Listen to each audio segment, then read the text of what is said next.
Alors, bonjour à tous. Donc c'est un message spécial, celui-ci très spécial, puisque c'est un message de Dieu, donc déjà c'est spécial.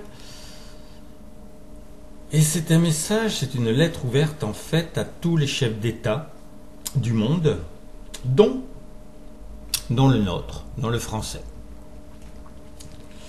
Donc spécifiquement pour M. Hollande. Alors je sais que ça peut paraître énorme de dire qu'on va pouvoir entendre Dieu qui va parler, mais quand on l'aime, premièrement bien sûr, et quand on a quand même l'humilité de savoir que tout ce qui va passer par vous, ben c'est lui-même qui va s'exprimer, obligatoirement, il permet que je me serve de tout mon système vocal, la bouche, la langue, la gorge, enfin tout le système qui me permet de m'exprimer, pour que ce soit lui, et je lui donne ce système pour qu'il puisse s'exprimer. Alors de toute façon, ça je le reçois par écriture, en même temps, et je vais vous le lire. Alors, toujours pareil, mon numéro de téléphone, parce qu'il y a des chances que vous aurez envie de m'appeler, 06 33 35 04 49. Alors bien entendu, ça va être des éléments assez généraux, il ne va pas rentrer dans les détails, mais vous allez voir, c'est quand même plein d'amour, mais assez fort. Donc Dieu, mes enfants, je connais l'âge de chacun, mais vous êtes tous mes enfants. Vous avez bien sûr des responsabilités et vous avez plus ou moins été formés pour les prendre. Normalement, vos comportements dépendent de vos philosophies. Vous saviez par vos études que vous alliez avoir d'obligatoires réactions à divers événements qu'il vous faudrait, avec plus ou moins de difficultés, gérer. Un peuple n'est pas une personne. Certains ne trouvent pas la gestion de leur pays, certains ne trouvent pour la gestion de leur pays que la force, la puissance et la répression. D'autres même assassinent, pensant que c'est le seul moyen pour garder le pouvoir. De toute façon, les médias vous donnent toutes les informations. Je maintiens, moi, votre Dieu, un équilibre par des rencontres, des essais de pardon entre vous. Mais vous avez tous le même problème. Ce n'est pas avec moi que vous gérez votre pays. Et vos conseillers n'ont que les moyens de leurs conseils. Il vous faudrait d'abord convenir que vos peuples sont citoyens du monde. Je répète. Il vous faudrait d'abord convenir que vos peuples sont citoyens du monde et qu'il n'y a qu'une seule race, celle humaine, que vous avez tous le même Père et que je vous aime. Sans moi, vous faites tous des erreurs, certains moins que d'autres, mais l'équilibre n'est pas rétabli. Je sais que vous ne dormez pas tous bien la nuit. Ou vous vous faites une carapace, ou vous devenez l'éponge qui n'a pas fini de vous déséquilibrer. Tu me rétorqueras que cela a toujours été ainsi, et tu auras raison. Sauf que le mal s'envenime par le nombre des hommes, et ma poussée bénéfique mal comprise, qui donne les envies d'être soi, d'être libre, de vouloir du temps et de la connaissance.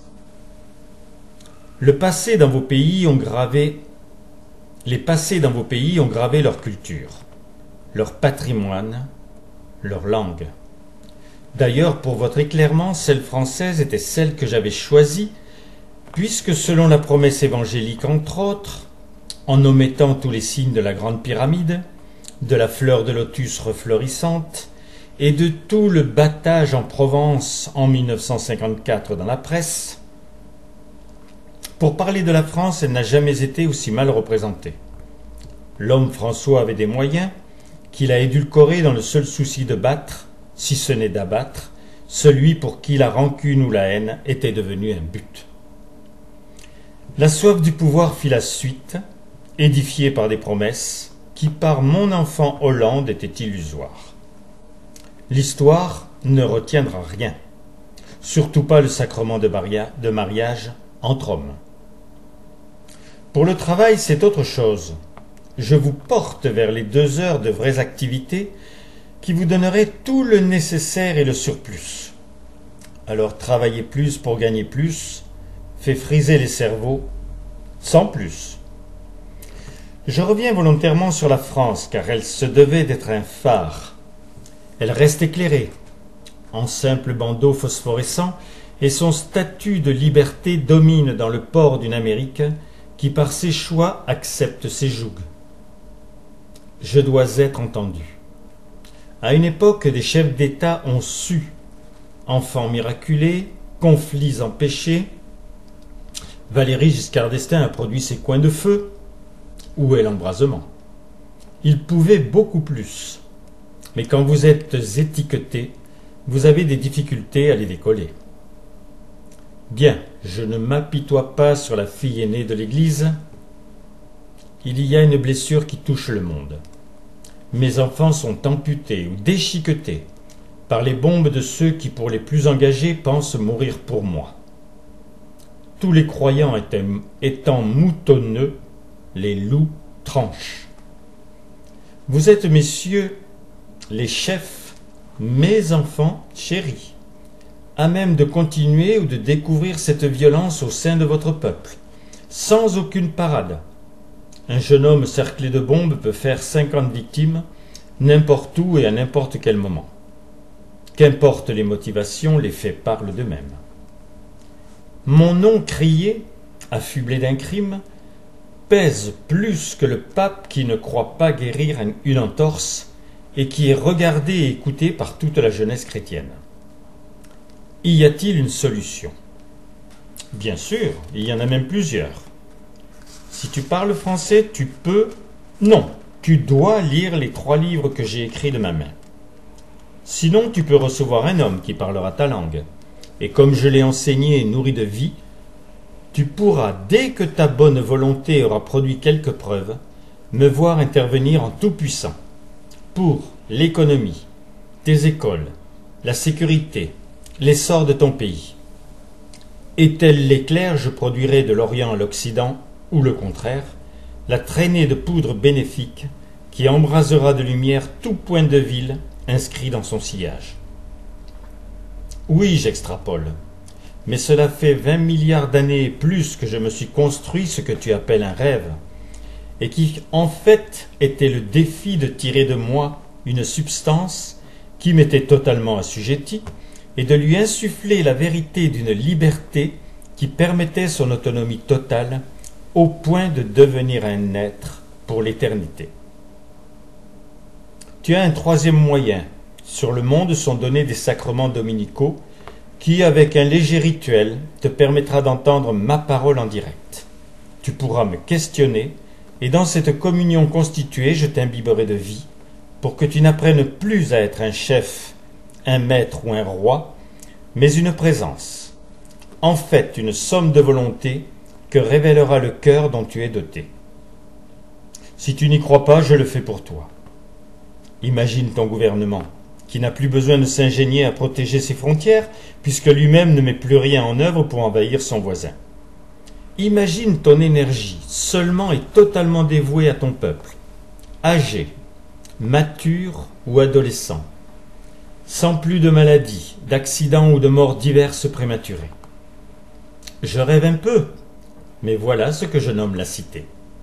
Mais elle ne peut être peuplée que de mes amoureux, déjà d'humains. Au moment où tu as pris le pouvoir, ce n'était pas dans tes besoins, puisque tu ne m'entendais pas.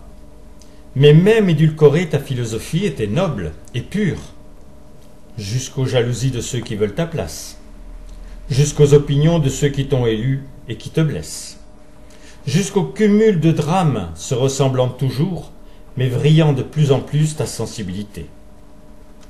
Bien sûr, tu dois assurer la charge que tu as épousée, mais tu restes un homme, doté de la parcelle de mon esprit, que je nomme ton âme. et par mon œuvre, je t'expliquerai comment je l'ai déjà fourni. Je sais que pour certains vous voudriez des oracles, de pythies instruites et infaillibles. Tu possèdes beaucoup mieux puisque tu m'as en toi. Cherche à peu près tous les contraires de ce que tu fais pour ton peuple et tu seras dans la bonne direction. Les têtes de pont du passé étaient solides. De Gaulle, Washington, Churchill, le vieux lion. Leur philosophie de l'audace et leur poigne ont changé, sous ma poussée l'histoire. Mais rien à voir avec Gandhi et sa sagesse, ou Solzhenitsyn et sa révolution intellectuelle. C'étaient mes instruments. Tu peux prendre de leurs idées, mais la présence que tu dois devenir à mon contact ne peut plus être seulement celle d'un chef.